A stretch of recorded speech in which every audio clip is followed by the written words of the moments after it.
Okay, I'm going to show you how I have my mini Bluetooth keyboard paired up as a human interface device with my Droid Eris by HTC.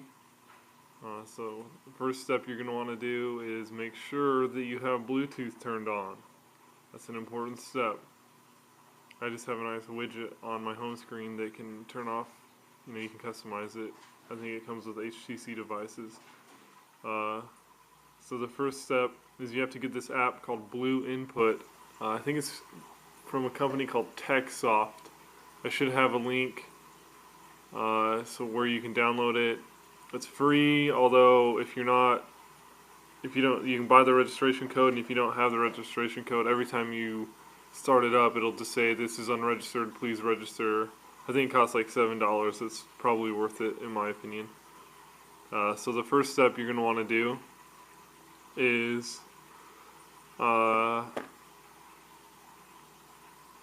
hit this little button, this little icon here that kind of has a magnifying glass and some radio waves coming off of it, and that's going to scan. So see, it's searching for Android devices. So we'll let that go. Here's my Bluetooth keyboard. I got it from Tom Top. They're like a drop shipper thing from China. I got it off eBay. Oh, and there you have it. Let's see. It was only like $17 with shipping. Other places I've seen have it for more. So now it's detected it, even though it was already there, but if you're doing this for the first time, it's not going to be there. So it detected the Bluetooth. It has I guess the MAC address of the Bluetooth device. Correct me if I'm wrong. So you're just going to click that. You want to make sure that this is still searching. See, it just went off searching and it didn't work. But you're going to want to make sure the light is still blinking on this while you try to connect to it. So now you can go to status. It's just a little tab up at the top. Devices and status. It says it's connected. So just press this little button. It's kind of like an arrow going down. It just minimizes it, takes you back to the home screen, which is actually kind of a hassle if you're doing it from the settings menu, because there you can actually, I guess that's the next step. I'll just show you what I'm talking about. Let's see. Okay, so we have language and keyboard settings. You're just gonna, I don't know, depending on your device, I don't know where that's gonna be, but I'm here already. So you can see I have swipe, I have the multi-touch keyboard, I have the HTC mod, which is actually the best one for me. I don't really like swipe.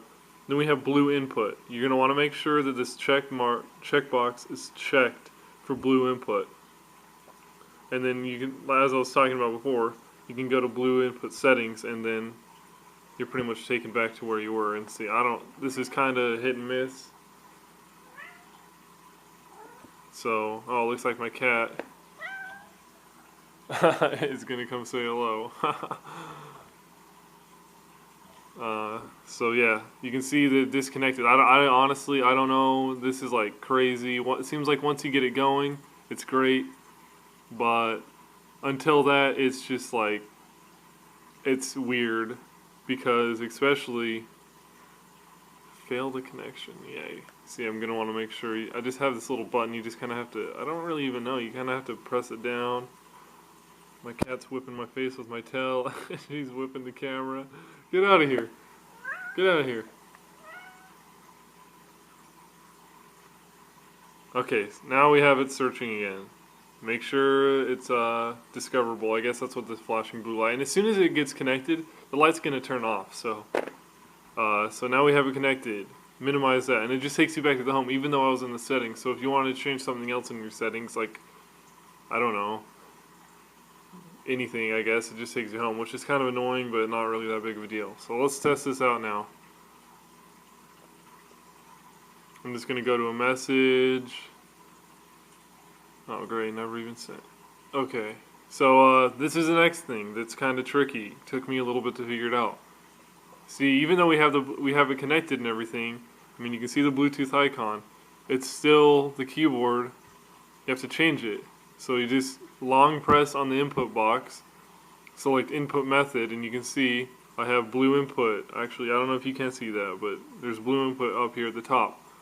It's going to have this little thing at the bottom where you can go into settings, You can minimize it, and then there's just a link, textsoftco.com is what it's called. So I'm just going to minimize it because I don't really need to change my settings. Type to compose, so let's try this out. Hello. Oh. Is it going to work? Oh yeah, see sometimes it kind of hiccups. I don't really know what the deal is with that. I mean, obviously for $17 a Bluetooth keyboard, I'm not even really aware that you can get a full-size keyboard for $17, so hello. Is this working?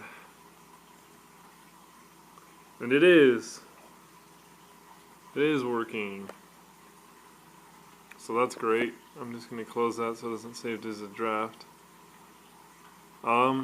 Yeah, but see, I mean, it's nice. I don't know, the typing on it is kind of weird. It's like it's almost halfway in between like the mini keyboards you find on phones, such as the Droid, or I don't know. There's tons of them out there. They're bigger than that, and they're also kind of the texture of kind of like a calculator, that kind of rubbery texture, which is kind of cheap. And sometimes if you're going fast, I find, ooh, what did I just do? Oh, it's going to search. Yeah, if you're going fast, I find myself, you're just typing away and then you look over and it missed the key or whatever, which is kind of annoying. So I kind of wish the buttons were kind of more, I don't know what you call it, like a chiclet style, I guess, is what they're called maybe. I kind of wish it was like that, but again, for $17, this really, it can't be beat. I mean, even compare the size. I'll probably have more size comparisons in some pictures. But I mean, I don't know if you can see that. It's barely bigger than my Droid Aris, which is, I guess, kind of on the small end for a phone. I mean, obviously, if you had an Evo or the Droid X, it's going to be a lot bigger. It's I think it's actually skinnier. It's definitely a heck of a lot lighter. But one thing I noticed too is that because of the cheap construction of this, you can open it up no problem. So I mean, one thing I want to do is, you can see how small the logic board is on it. Oh, that's my.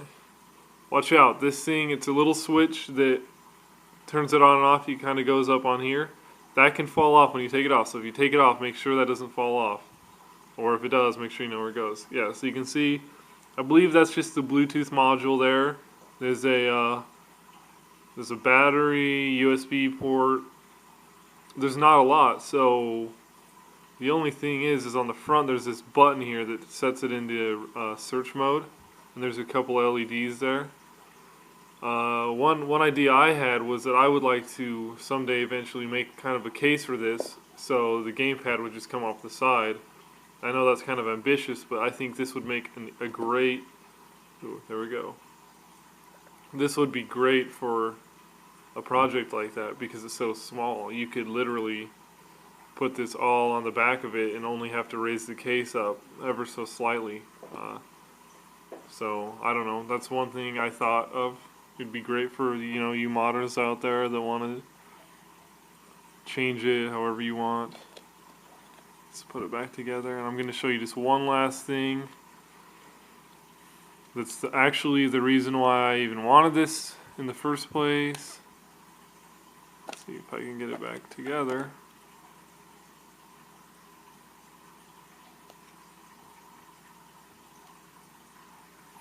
Yeah, make sure, I don't know if you can see that, but the little switch is kind of, it goes with the contour, or what do you call that, the angle of the case, so make sure you just get it on there the right way, or else it's gonna, I don't even know if it'll fit, if you can get it back together, but yeah, just make sure you get that going the right way if you decide you want to take it apart and look at it like I did.